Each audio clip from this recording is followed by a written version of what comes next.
اعوذ باللہ من الشیطان الرجیم، بسم اللہ الرحمن الرحیم۔ میں ہوں ظہیر احمد خان اور آپ دیکھ رہے ہیں میرا فیس بک اور یوٹیوب چینل ابلاغ ٹی وی اور میرا فیس بک پیج UK پوائنٹ، ٹک ٹاک اور لنکڈن۔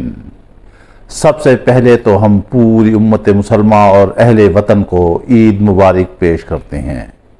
آج دن ہمارا کچھ خاصا مصروف تھا، اب تھوڑی سی فرصت ملی تو ہم نے کہا کہ آپ کی خدمت میں حاضر ہوں، عید کا حال احوال کریں، عید پوچھیں اور عید مبارک کریں اور پھر آپ سے آگے کی باتیں کریں کہ کیا ملک میں ہونے جا رہا ہے، حکومت آخر اتنی کیوں بوکھلا گئی ہے۔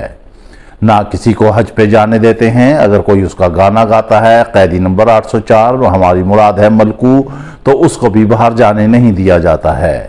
وہ وکیل کرتا ہے، وکیل کو فون کرتا ہے، وکیل بتاتا ہے کہ جس لسٹ میں اس کا نام ڈالا گیا ملکو، اس میں 30 دن سے زیادہ نہیں رکھ سکتے۔ انہیں متعلقہ حکام بتاتے ہیں کہ ہم اس لسٹ کو رینیو کرتے رہتے ہیں۔ گناہ ہو گیا کہ اس نے 804 نمبر قیدی کا گانا کیوں گایا۔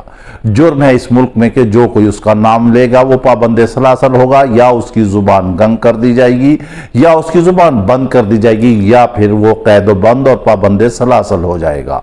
لیکن اب ایسا نہیں ہے۔ آپ نے دیکھا کہ عید قربان پر لوگوں نے جو ہے PTI کے جھنڈوں کا باقاعدہ رنگ کر دیا، پھر لوگوں نے ملک بھر میں قربانیاں دیں تو اس میں جو ہے باقاعدہ عمران خان کا حصہ ڈالا کہ قیدی نمبر 804 کا حصہ ہے۔ آخر آپ اتنے عوام کے دلوں سے آپ کیسے نکل پائیں گے؟ یہ کیسے ممکن ہے؟ یہ کیسے امکانات ہیں؟ یہ ناممکن ہے۔ وہ رچ بس چکا ہے، وہ رچ بس چکا ہے، سانسوں میں تحلیل ہو چکا ہے، وہ فضا میں خوشبو کی طرح موجود ہے۔ جہاں بھی جاتے ہیں وہیں پر عمران خان آ جاتا ہے۔ کرکٹ کا میچ ہوتا ہے، ورلڈ کپ ہوتے ہیں، بیرونی دنیا ہوتی ہے، کہیں بھی ہوتا ہے تو وہاں پر ہوتا ہے ریلیز عمران خان۔ اب تو بہت زیادہ اہم ترین خبریں ہم آپ کو آگے بتانے جا رہے ہیں کہ کیا ملک میں ہونے جا رہا ہے، عید کے بعد کیسے معاملات جو ہیں وہ انتہائی اس حکومت کے لیے گھمبیر ہوں گے۔ مولانا فضل الرحمان کا جہاں تک ایشو ہے، ہم نے آپ کو ایک ولاگ میں ہم نے آپ کو بتایا تھا کہ فضل الرحمان جو ہیں وہ ذرا پاور کوریڈورز میں رہنا پسند کرتے ہیں، مگر PTI کا ان کے پاس چل کے جانا جو ہے PTI کے لیے نقصان دہ ہی ثابت ہوگا۔ اب آنے والی خبریں واقفان حال یہ بتا رہے ہیں کہ فضل الرحمان جو ہیں دوسری سائیڈ پہ بھی مل لیے ہیں نواز شریف اینڈ کمپنی سے۔ اب وہ وہاں پر ان کی ملاقاتیں ہوئی ہیں، اس ملاقاتوں کے بعد کہا یہ جا رہا ہے کہ انہوں نے تو حکومت کو جواب دے دیا ہے، مگر بات یہ ہے کہ کیوں ملاقات ہوئی ہے، وہ کوئی خاص پیغام لے کر گئے تھے، کیا مسائل ہوئے تھے۔ ادھر عمران خان نے محمود اچکزئی کو جو ہے وہ مذاکرات کا اختیار دے دیا ہے۔ محمود اچکزئی بھی آپ کو معلوم ہے کہ وہ اپنے اصولوں کے پابند ہیں اور جس اصولوں کے تحت چلتے ہیں اس اصول کے تحت لگتا ہے کہ مذاکرات یہ ناکام ہوں گے۔ پھر سب سے اہم ترین خبر یہ ہے کہ اب عمران خان نے واضح اور دو ٹوک پر انکار کر دیا ہے کہ انہوں نے نون لیگ سے مذاکرات نہیں کرنے۔ ان کا پہلے دن سے ہی یہی سٹانس تھا کہ چوروں کے ساتھ نہیں بیٹھیں گے، منی لانڈر کے ساتھ نہیں بیٹھیں گے، کرپٹ لوگوں کے ساتھ نہیں بیٹھیں گے۔ عوام ہے ان کے ساتھ، عوام کے وہ دلوں میں دھڑکتے ہیں۔ اب حکومت یہ چاہ رہی ہے، یہ کر رہی ہے مبینہ طور پر کہ وہ چاہ رہی ہے کہ زیادہ سے زیادہ جو ہے کسی نہ کسی صورت میں جو ہے انہیں جیل میں رکھا جائے۔ ڈان اخبار نے یہ رپورٹ دی ہے کہ احسن اقبال نے کہا ہے کہ اگر ملک کی معیشت کو بہتر رکھنا ہے تو ہماری حکومت کے رہتے ہوئے 5 سال تک عمران خان کو جیل کے اندر ہی رہنا پڑے گا۔ یہ وہ اندر کی قدورت ہے، یہ وہ اندر کی خواہش ہے جس کو یہ حکومت عملی جامہ پہنا رہی ہے کہ عمران خان کو کسی نہ کسی صورت میں جیل میں اندر رکھا جائے، لیکن اب کچھ بھی نہیں رہا ہے۔ ایک اہم ترین شخصیت دبئی میں گئی ہے، دبئی میں جو ہے ملک ریاض سے ان کی ملاقاتیں ابھی تک چل رہی ہیں۔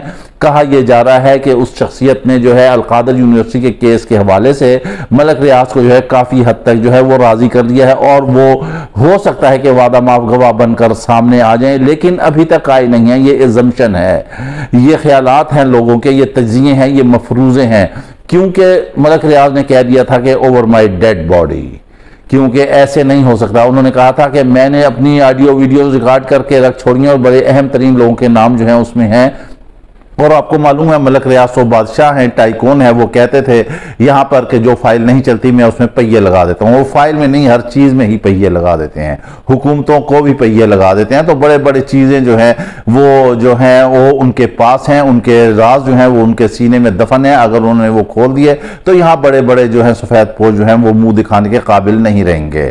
بہرحال یہ ملک ریاض کی بات جو ہے ابھی بہت دلی دورس، وہ جب آئیں گے